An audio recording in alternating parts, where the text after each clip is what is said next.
All right. Hello, everyone, and welcome to another series of the Represented series, our education edition. Really excited to have you here today and also excited for the guests that will be on. So, our guest today is Marguerita Cheng. Marguerita Cheng helps educate the public, policymakers, and media about the benefits of competent, ethical financial planning. She's the CEO of her advisory firm, Blue Ocean Global Wealth. Rita helps people meet their life goals through the proper management of financial resources. She is passionate about helping them navigate some of life's most difficult issues: divorce, death, career changes, caring for aging parents or relatives, so that they can feel confident and in control of their finances. She takes pride in her ability to make a difference in people's lives. Rita also volunteers her time at Soulmate, or a charity runner for Girls on the Run, raising money to win scholarships for girls. Rita is a certified financial planner professional, a chartered retirement planning counselor, retirement income certified professional, and a chartered CRI counselor. She is a member of the CNBC Financial Advisor Council. She is a regular columnist for Kipling and U.S. News and World Report, and a past spokesperson for AARP Financial Freedom Campaign. In addition, she serves as a women initiatives advocate and a member of the Diversity Advocacy Advisor Group for the CFP board. In 2021, she was named number 7 most influential financial advisors in the Investopedia Top 100. She was named a woman to watch by Investment News in 2017 and a recipient of the Women in Wealth Award ceremony by the American College in 2022.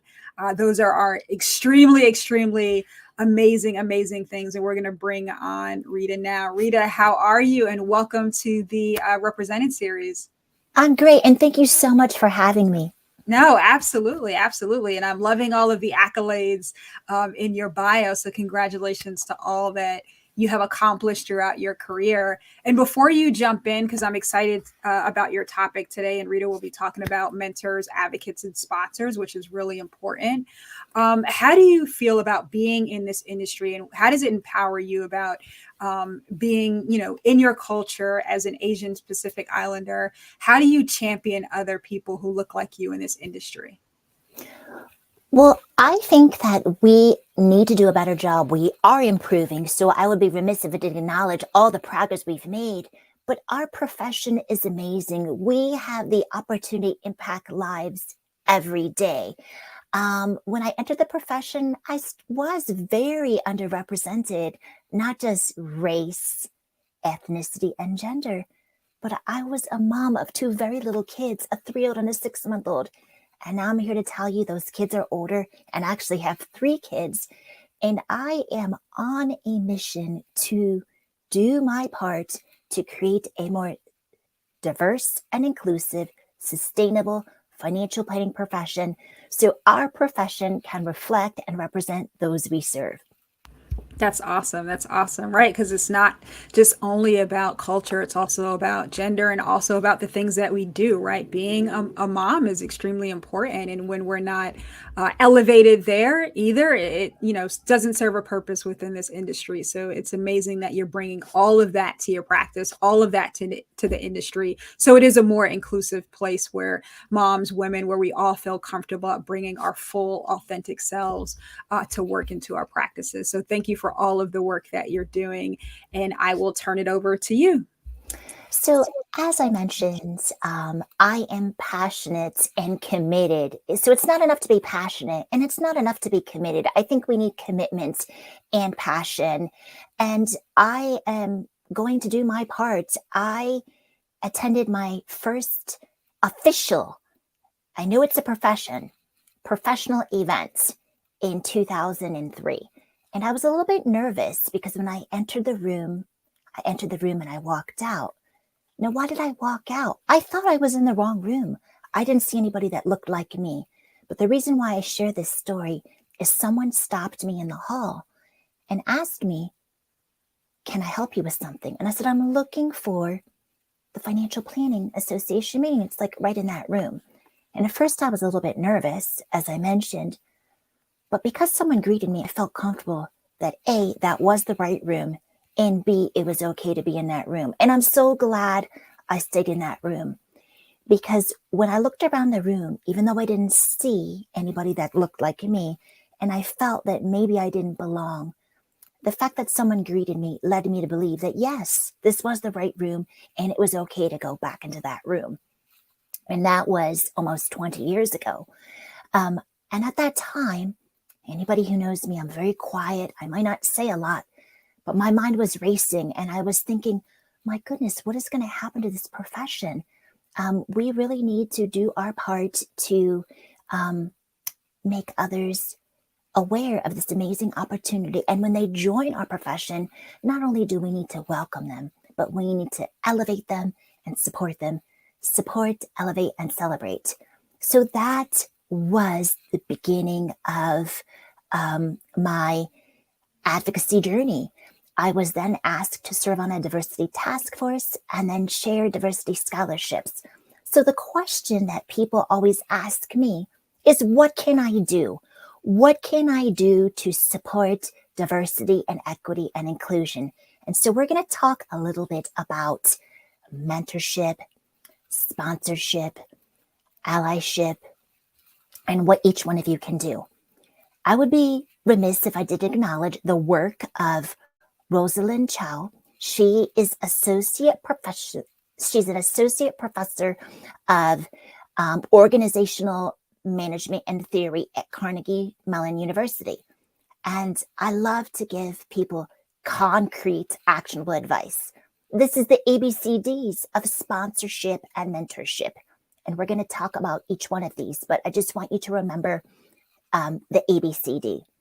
So A is amplify, B is boost, C connect, and D defend. So before I get into the specifics under each category, A, B, C, D, we'll talk a little bit about the difference between mentorship and sponsorship. They are both important, but they are different, meaning you can have more than one mentor, and you can need different things from your mentors at different times in your life. Mentors are meant to be advisors, and when I am mentoring people, I say that it is truly a judgment-free zone. I am there to learn, and they are there to learn. And what's interesting is some people will use the term reverse mentoring. I prefer to use the term co-mentoring because mentoring benefits the mentee as much as it does the mentor. And so remember I mentioned that it's judgment-free. With mentorship, you want to make sure that you are sincere with what you want from your mentor. A mentorship could lead to employment, but that's not necessarily the case in every situation. The other thing that you also want to be mindful if you're a mentee is your mentor is an advisor. They are sharing advice, but they might not necessarily know the context of your situation. So it's important to just take a look at the situation, say this is advice, and you don't necessarily need to do what they say because it's more an advisory role. Sponsorship, on the other hand, is more of an active role. So a sponsor, the best way to remember this is they advocate for you and they speak for you when you're not in the room. So what can you do to sponsor someone? You can make them aware of opportunities within the profession to apply for scholarships or board positions, or even expand your network to inform them of other opportunities. So it's important to have both mentors and sponsors. And I have benefited from several mentors in my life. So the gentleman that asked me, can I help you? I'm looking for something. He invited me back into that room during that FPA meeting. And in 2005, I actually was asked to, actually, it's more like 2007, where I was formally invited to the board of directors. But 2004 to 5, I helped volunteer on the membership and programs committee. And this individual who invited me into the room kind of served as a mentor. And then I think his role shifted to sponsor. So sometimes a sponsor can become a mentor, but sometimes you may also need a different mentor and a different sponsor. And this individual invited me to serve on the board. He advocated for me when I wasn't in that room, even though I was a freshly minted CFP pro. He told me, he believed in me, he advocated for me, and he said, yes, I'd like you to serve on the board. And so what he was doing here is advocating for me when I wasn't in the room, amplifying my voice, boosting my profile, saying that, hey, Marguerita is going to be great in this role. He connected me with the other board members and he defended me. What I mean by defended me, I didn't do anything wrong or bad. It's just I had only had the CFP marks for a year. I had never served on the board before. And when I asked him about what the expectation was to be membership director, he said it's to get one more member than last year. And then I said, okay, well, that seems kind of low. He said, well, you'll make it hard on the next person. I said, you know what? I will do this role as long as you need me to. So when I was feeling like I didn't have confidence to do that role, he defended me and he said, you got this. You can do this.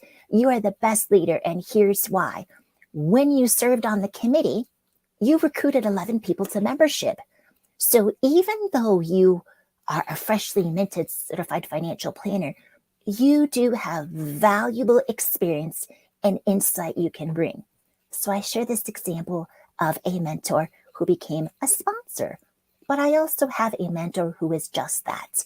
When it came time to apply for other positions, he opened his networks. He said, hey, if you're interested in joining XYZ organization, you need to talk to my friend. And he made those introductions for me. So I always tell people it's so important to understand the distinction between mentorship and sponsorship. So what can you do in your community? So the first thing that you can do is invite a woman or someone who is newer to the profession or underrepresented in our profession to serve on a committee with you. You don't just put them out there, you guide them along.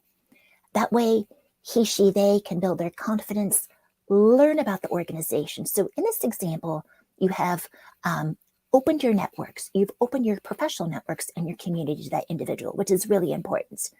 The next thing that you can do is take the time to nominate them for any industry awards. It may be difficult for them to ask somebody within their firm, particularly if they are underrepresented, because it could be a situation where people may feel, I'm just going to say it, jealous. So one of the things that you can also do is take the time to write letters of recommendation and nominations. I tell people the more information that you can share with me, the better job I can do for you. Now, I can't guarantee that you are going to win, but I will and can guarantee that I am going to put my time into write the most compelling application and submission for you because I want you to win. And even if you don't win, I think the key takeaway here is that somebody was willing to take their time and invest their time in you because they believed in you. So there's lots of things that we can do. Of course, we can amplify, boost, connect, and defend, but we can also take the time to open our networks, open our professional networks, and share opportunities with others and write letters of recommendation. I did say this when I received an award. Just because I do well does not mean that someone else can't do well. And by uplifting others, we can do well for our profession and well for one another. So back to you, Dana.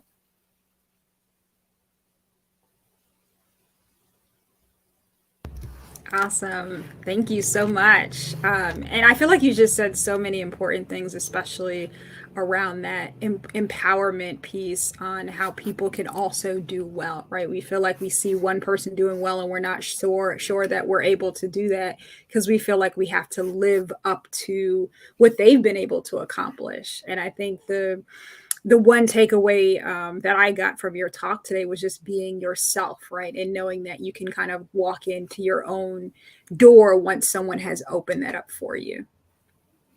Absolutely. And like Sonia says, if someone opens the door for you, you want to make sure that you leave the door open for those behind you. And if one door is closed, open the door for someone else, because sometimes when one door closes, we're not sure where to go. And it can feel very overwhelming and isolating when a door closes, particularly if you are underrepresented in our profession. You may think, you know what? This profession wasn't for me. And worse yet, people from underrepresented communities don't necessarily feel like they get the support from their community, because they could say, well, see, I told you that's the way financial services was, or I told you that's the way the profession was. So it's so important that while I may not be able to understand everything that you're experiencing, that I take the time to ask open-ended questions. Dana, how can I best support you? What can I do? Not do you need help, because you're thinking, oh, no, I don't need help. And it's not because you're mean or you're cold. It's just because I'm putting a lot of burden on you.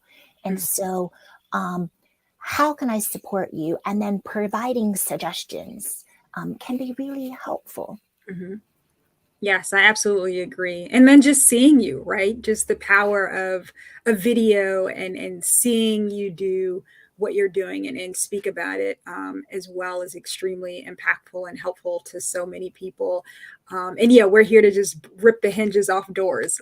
Like that's why we're here. We're here to open them and then just take the hinges off as well so that no more doors can be built behind them. So Margarita, I absolutely appreciate your time today, your words, and look forward to having you back on the Represented series.